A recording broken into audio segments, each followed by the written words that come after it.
Hello everyone at welcome po sa ating channel. This is Coach Jarrett. Welcome po sa unang araw ng 2026. Happy New Year po sa inyong lahat at maraming pong salamat sa 2025 sa mga nag-subscribe, sa mga nag-follow, sa mga nag-super chat, sa mga patuloy na sumusuporta po sa ating channel. At congratulations po at naitawid natin ang 2025. At ngayon naman po meron naman tayong bagong taon kung saan marami na namang magiging pasabog, marami na namang magiging issue na pag-uusapan, marami na namang mga kasinungalingan na sasabihin ng mga Duterte. Syempre, matik na yun guys, hindi na siya magbabago. Oo, kasama na yun sa kwentuhan. Pero mga kababayan, bago ko tayo tumungo sa 2026, natin pong balikan ang mga naging pasabog ng 2025. Oo. Ang gagawin po natin mga kababayan, hahatiin po natin per quarter ang mga videos po na mapapanood nyo. Part 1, Part 2, Part 3, Part 4 would represent Quarter 1, Quarter 2, Quarter 3, and Quarter 4 po ng 2025. At makikita po natin ang mga pinakamaiinit na topic na napag-usapan po natin sa atin pong live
vloggers. Narito ang buod ng mga nangyari dito sa TRICOM hearing. To us at the NBI and the ICT to finally identify these people, and if you do that, Mr. Chair, we're going to invite them here so they could be able to shed light to what they're saying, and also let them realize that this committee is now crafting a bill that will regulate these things. Akala ba ng mga vloggers natin, malilibre sila lahat sa mga bagay na yan? No. There should be certain regulations on this, Mr. Chair. Do you know why? Because freedom of expression is not absolute. Right. Truth. Are there any further questions with regards to this issue from the members? Mr. Chair, I would like to ask Commodore Tierla if he's willing to ask the NBI and or the ICT or the Department of Justice to finally identify these people. Yes, Mr. Chair, on the part of my office, I will be forwarding the report and the posts of those known social media influencers that we have identified that are countering the factual narrative of the Philippine government when it comes to the West Philippines. I believe we have the presence of the NBI resource persons. Andito po bang NBI? Ano mo nga yung anong pwedeng gawin doon? Ms. Cruz said, yung kanyang statement sa YouTube, no, na profanities, insults, malicious is a healthy discourse. Gusto kong tanungin yung mga vloggers natin, do you agree with her on that? Yes. That profanities, insults, and malicious accusations is a healthy discourse and a part of the freedom of expression? We would like to ask every blogger to answer me Naririnig ko yes naman or no yung if they believe in strategizing that. nila sa background. Mr. Chair, can I be recognized? Mr. Chair, no other than the highest court of the land has repeatedly said na hindi po masama ang pagmumura, lalong-lalo na sa mga pampublikong opisyal, especially kung ang pinatutungkulan po ay yung official functions nila. Not the person, but their official functions, Mr. Chair. So yun po ang paninindigan, lalong-lalo na po namin bilang mga manggagawa, dahil kahit meron pong TikTok, Facebook o social media, sa komunidad po, yan ang lengguwahe ng mga manggagawa at ordinaryong Pilipino na nagagalit. Hindi po kasalanan ng mga vlogger o ng mga gumagamit ng Facebook, TikTok, X o kung ano pa mang social media platforms kung bakit meron ganito Kuya, tanong, mga healthy ba? pagmumura o profanities. Ito po ay lengguwahe ng mga manggagawa at ordinaryong Pilipino na Mr. Chair, nagagalit. Mr. Hindi Chair. ko, Mr. Elijah, hindi ko binabagit yung lingwahe ng ordinaryong Healthy ba o Pilipino. hindi? Let's just be very careful. Okay lang po sa akin. Sabihin mo sa akin, I hate Congressman Abante. I don't like him. I don't agree with him. Fine. Pero yung babanggitin mo dito, gago ako, isasampal ko ito sa pagmumukha mo, I'm going to be FUC prepared.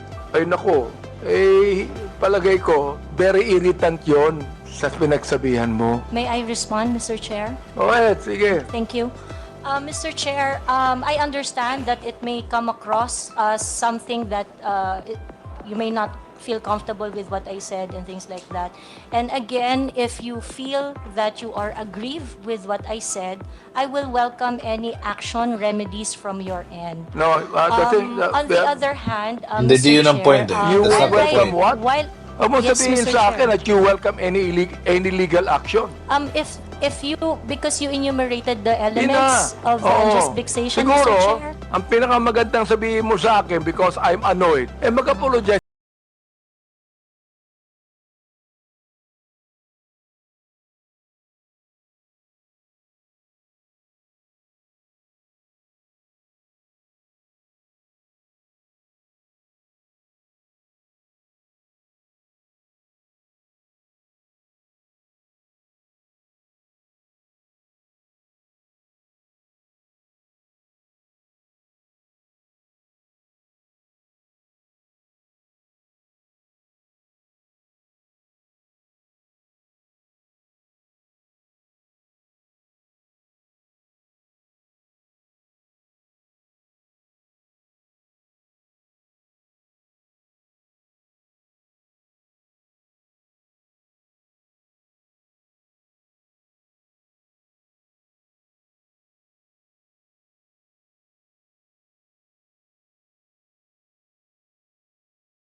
Posted photo na gumamit ng cocaine si PBM ay parte ng plano na pabagsakin ng gobyerno ayon kay Harry Roque. Sa palagay ko po, Mr. Chair, party po yun ang plano ng gusto nilang pabagsakin ng presidente. Dito naman tayo sa top story ng May 2025. Maliban po sa init ng eleksyon na naganap sa buong Pilipinas dahil sa senatorial at local elections na naganap, isa rin pong viral na topic noong Mayo 2025 ang Pulong Bugaw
Sabay, Google!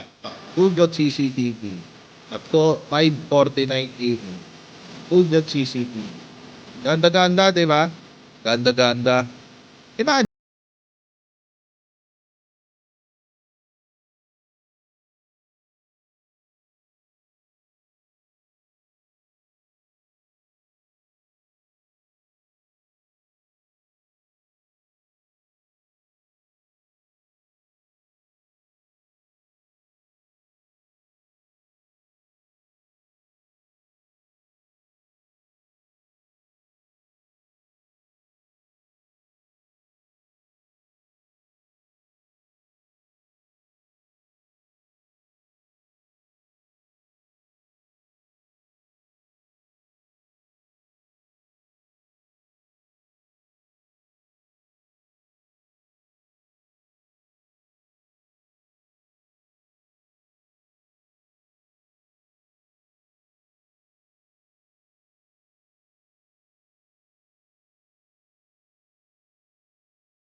Ganun ang gawain niya. Kaya naman pala. Ganun pala talaga yan, no? Gawain nila, pasa nila sa iba.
People how you are going to implement your independent foreign policy. So nasaan ang ating independent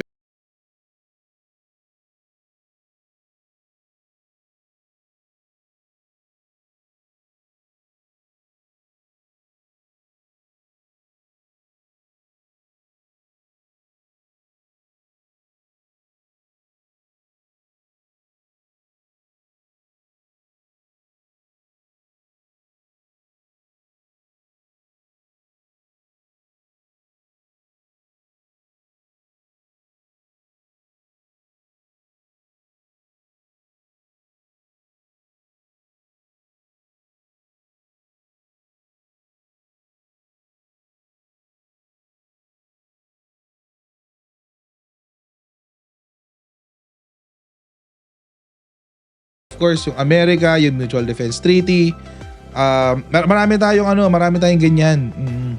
Nandoon ho ang independent foreign policy natin. To answer the question of Sara Duterte. Huwag nilang sagutin yung nagtatanong na sasabihin nila ako ay isang pro-China person. Matagal na nila yan na narrative na pro-China ako. I'm not pro any country at all. Ang sinasabi ko lagi, we need to develop, we need to maintain, and we need to level up our relations with all countries. Hindi lang sa China. Pero kung nakikita ninyo sa ngayon, nakikita nyo na we have problems, we have issues, we have challenges with our relationship with China, particularly with our issues and the implementation of the arbitral award in the West Philippine Sea. Bakit ka kikiling sa isang superpower na kalaban nung may problema ka? Kumaga, may problema tayo sa China. So bakit tayo kampi sa US? Para magkaroon ka naman ng dignidad as a country. Huwag yung parang ano ba yung magbago ka sa saya ng iyong nanay? Ano bang saying yun? Oo, magtago ka sa saya ng iyong nanay. Hindi. You stand on your own and face China with regard to your issues in the West Philippine Sea. You don't lean towards another superpower and say na, oh, please help me because he is bullying me. We have our Filipino pride. And in international relations, kung wala kang away, wag mo simulan yung away. You always need to cultivate good relations with not just your neighbors, but the entire global community.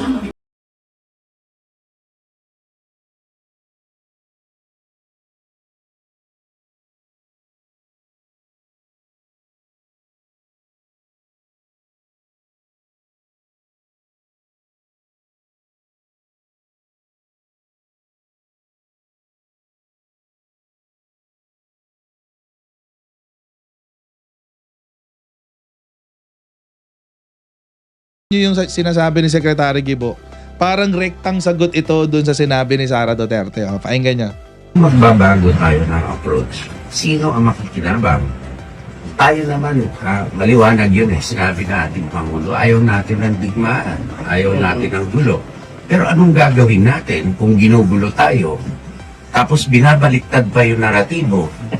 Sino ba naman na may konting sentido komon na magsasabi na tayo ang duduro sa malaking bansa na alam natin mas malakas sa atin? Pero no choice Di ba? Naalala, di ba? Direktang sagot doon sa sinabi ni Sara. Di ba sabi ni Sara, if we have a problem with China, let's deal with China, sabi. Oo, sabi naman ni Secretary Gibo, sino ba namang taong na may sentido komon ang duduro sa isang bansa na mas malakas kaysa sa kanya?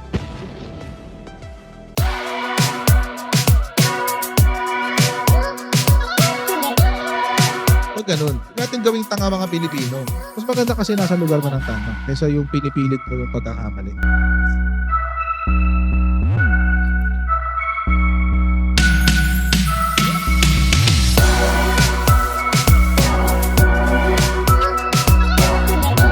Are they willing to go that far? Hindi makakalimutan ng Pilipino yan hanggat di nasasagot.